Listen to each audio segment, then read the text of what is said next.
Recibirlo, bienvenido. Gracias, Daniela, por la invitación y gracias a Globovisión. Vamos a hablar un poco sobre la glándula tiroides. ¿Realmente qué es y dónde está ubicada? Bueno, la glándula tiroide pertenece a un grupo de glándulas del sistema endocrino. Ella está ubicada en la región anterior del cuello, debajo del cartílago cricoide o lo que llamamos nosotros la manzana de Adán. Ella pesa aproximadamente entre 15 y 30 gramos. Es una hormona fundamental para el organismo, sobre todo como tú lo dijiste, para el desarrollo y crecimiento del niño y dado que ella controla todo desde el punto de vista energético, lo que llamamos nosotros el metabolismo. O sea, ella regula la temperatura corporal y también regula ese gasto energético que tiene la parte celular de forma general. Pero más allá de eso también está relacionada con el apetito, con el incremento o no y pérdida de peso y también con eso que nosotros llamamos el estrés, la depresión, también desde el punto de vista psicológico emocional. Cuando hablamos sobre esta glándula ubicado a este nivel, muchas veces no se ve, pero en otras manifestaciones que tienen hay algo que se llama el bocio. ¿Qué pasa con esta glándula y cuándo se desarrolla un bocio? Bueno, eso va a depender de la patología con la que cursa el paciente que acude a nuestra consulta. Cuando hay bocio, depende del tipo de bocio, porque hay un bocio que es difuso, que es el agrandamiento de forma general de esta glándula. Pero también hay un bocio multinodular que se caracteriza por muchos nódulos alrededor de la glándula. También hay uno uninodular que es caracterizado por un solo nódulo. Esto va a depender si cursa o no con exceso de producción de hormonas o con defecto de la producción de hormonas. Cuando hablamos sobre las hormonas, vamos a hablar sobre las hormonas tiroideas, porque al momento de hacerse un perfil de la tiroides o perfil tiroideo, se evalúa diferentes aristas. ¿Cuáles son estas hormonas que intervienen? Bueno, estas hormonas que intervienen son la hormona tiroestimulante, que es la TSH, la hormona T3 y T4 libre, la hormona T3 y T4 total, y también se debe solicitar los anticuerpos antitiroideos, tanto el anticuerpo antiperoxidasa como el anticuerpo antitiroglobulina. Cuando hablamos sobre estas hormonas, ¿cuál es el desempeño que hace? Nos hablaba que va desde incluso el apetito, el estado de ánimo y muchas cosas más. Cuando hablamos de cada una de estas hormonas que usted ha nombrado, la TH, la T3, la T4, ¿de qué se encargan en nuestro cuerpo? Ella se encarga, como le dijimos en un principio, Está indicado el ecodoppler. También existen diferentes estudios que hay que realizar dependiendo de lo que arroje esta imagen. Si la glándula está sana, no se realiza, pero si existe alguna complicación, hay que tomar una biopsia. ¿Cuándo se considera al paciente necesario realizarse este estudio? Bueno, primero, los hallazgos ecográficos del paciente. Segundo, también hay que solicitar si el paciente viene con clínica o de hipo o de hiperfunción tiroidea, que son presentaciones totalmente diferentes, aunque ambas afectan a la glándula tiroidea, son presentaciones totalmente diferentes.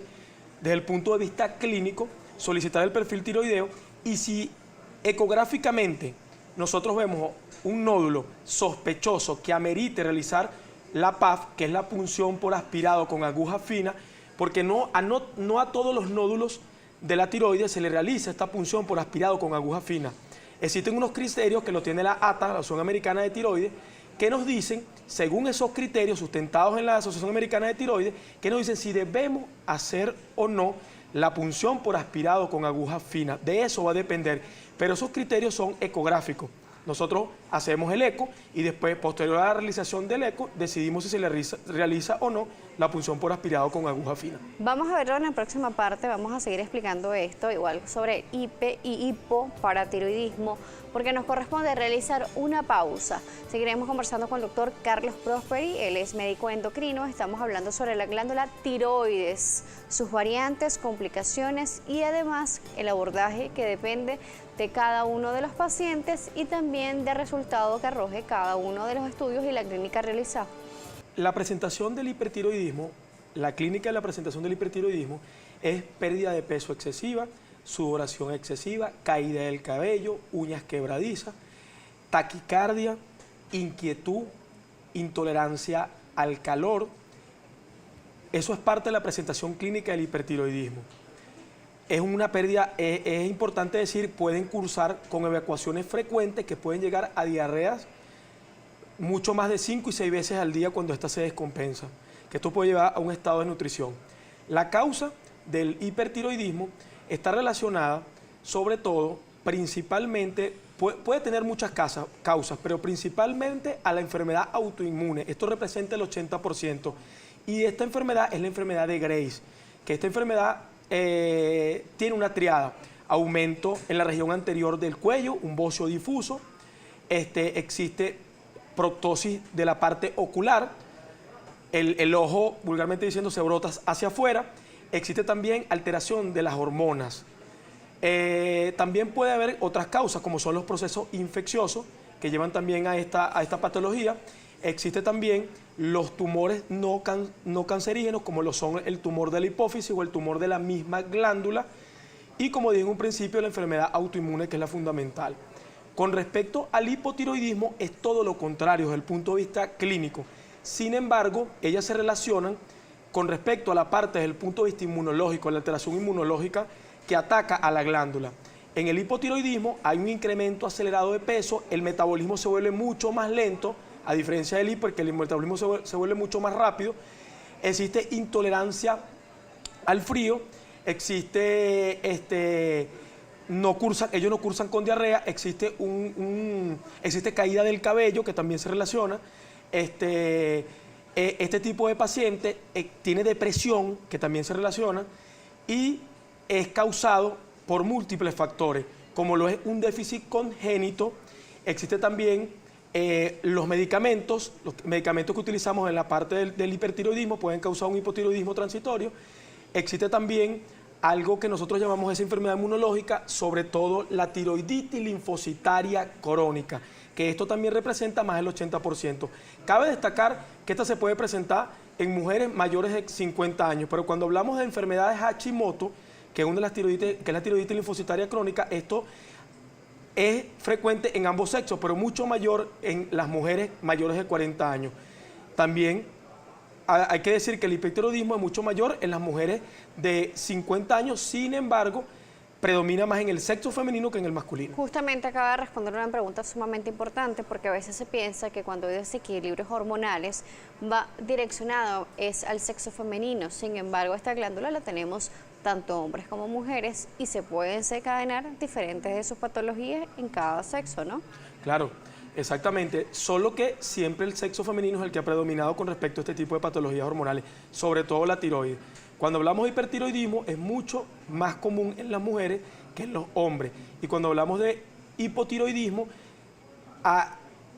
es casi igual en ambos sexos, sin embargo sigue siendo la mujer quien lo desarrolla muchas más veces que el hombre. ¿Cuál es la complicación mayor que sucede en la glándula tiroides que hace que se deba retirar? Bueno, la complicación, eso depende. Eso depende porque una de las cosas que dijimos al principio es el bocio. El bocio multinodular que no sea cancerígeno, conlleva a que la glándula se retire, pero eso tiene unos criterios. Los criterios son que ese bocio multinodular desplace las estructuras cercanas que están en el cuello, que produzca síntomas compresivos. ¿Qué te quiero decir con esto? Dificultad para tragar, dificultad para respirar. Sabemos que cuando existen este tipo de síntomas compresivos, eso es un criterio para retirar la glándula. Cuando nos vamos mucho más allá de este criterio, hablamos de que encontremos unos nódulos sólidos que posterior a hacerle una punción por aspirado con aguja fina nos demuestre que existe una variedad de los diferentes tipos de cáncer de tiroides. Ya eso es un criterio para retirar la glándula del cuello. Cuando existe un estado hipertiroideo, donde colocamos yodo, colocamos un tratamiento que es el tapasol o propiltiuracilo durante un tiempo específico y no vemos mejoría y sigue esta paciente con hipertiroidismo, sigue con un gasto energético acelerado, una pérdida de peso y eso que conlleva a complicaciones como una diarrea aguda, deshidratación que amerita una hospitalización. Entonces existe la utilización del yodo radioactivo para transformarlo a hipotiroidismo, o sea, lo que nosotros llamamos, para que las personas lo entiendan, quemamos la glándula, la transformamos a hipotiroidismo y el paciente mejora. Ahí se lleva un hipotiroidismo, se utilizaría levotiroxina en ese caso. o, en su defecto, utilizar la parte quirúrgica cuando ya no se controla completamente y lo amerita el paciente. ¿Qué pasa con el paciente que se le retira la tiroides? Me va a responder eso en la próxima parte. Vamos a otra pausa aquí en Noticias Globovisión Salud. El doctor Carlos Prosperi nos seguirá acompañando, médico endocrinólogo. Nos seguirá acompañando. Recuerda nuestras redes, @salud_gb, @Daniela J. Salas. Ya regresamos. Doctor Carlos Prosperi nos sigue acompañando aquí en Noticias Globovisión Salud. Hoy estamos hablando sobre la glándula tiroides, estamos hablando sobre las variantes o patologías que se pueden presentar en ella. Le preguntaba antes de irnos a la pausa, ¿qué sucede con el paciente que se le debe retirar la tiroides, sea por diferentes las manifestaciones que ya nos venías explicando? ¿Qué sucede con este paciente? Bueno, al retirar la tiroides existe un defecto en la formación de estas hormonas de forma periférica, que son importantes para el metabolismo del cuerpo. Entonces, este tipo de pacientes se le debe hacer seguimiento dependiendo de por qué la retiramos también. Eso es importante destacar, porque existen unos criterios. Si nosotros retiramos una tiroides porque el paciente presentaba alguna de las variedades de cáncer de tiroides, entonces ese se le debe dar seguimiento, se debe aplicar yodo radioactivo, debe hacerse un rastreo corporal oportuno. Entonces, eso depende también de la variedad y el tipo de cáncer que tiene. Sin embargo, lo fundamental es que el paciente inicie con hormona de reemplazo. Cuando yo hablo de hormona de reemplazo, esto quiere decir levotiroxina o leotironina, que es la T3, la levotiroxina, que es la T4, o la leotironina, que es T3. La leotironina es mucho más rápida la acción, pero lo fundamental es utilizar levotiroxina, que es la LT4. Este paciente se le va a hacer seguimiento dependiendo de la patología porque se retiró, de 3 a 6 meses y oportunamente anual. Se debe hacer este seguimiento anual, como bien lo explica, pero ¿es un tratamiento de por vida? Es un tratamiento de por vida. Acuérdate que al retirar la glándula tiroidea se nos acaba la formación de hormonas tiroideas periféricas, de forma periférica, y esas son las que nos permiten a nosotros incrementar o no el gasto energético, el metabolismo, la temperatura. Es importante destacar que la resequedad de la piel tiene que ver con esto. O sea, ese paciente que piense que, mira, tengo resequedad de la piel, tengo un incremento de peso, una pérdida de peso acelerado, caída del cabello, eso se relaciona. Mucha sed, por ejemplo. Mucha sed, eso se relaciona con la glándula tiroidea. Esa es una de las glándulas madres del organismo. ¿Qué sucede también con el paciente de que se realiza todo el perfil tiroideo en diferentes laboratorios y sale normal sus niveles, pero tiene todas las manifestaciones? Mira, eso es importante destacar en el paciente. Y ese paciente que quedó a la consulta que a veces no está conforme porque ese paciente dice, mira, yo tengo una clínica de hipotiroidismo o tengo una clínica de hipertiroidismo.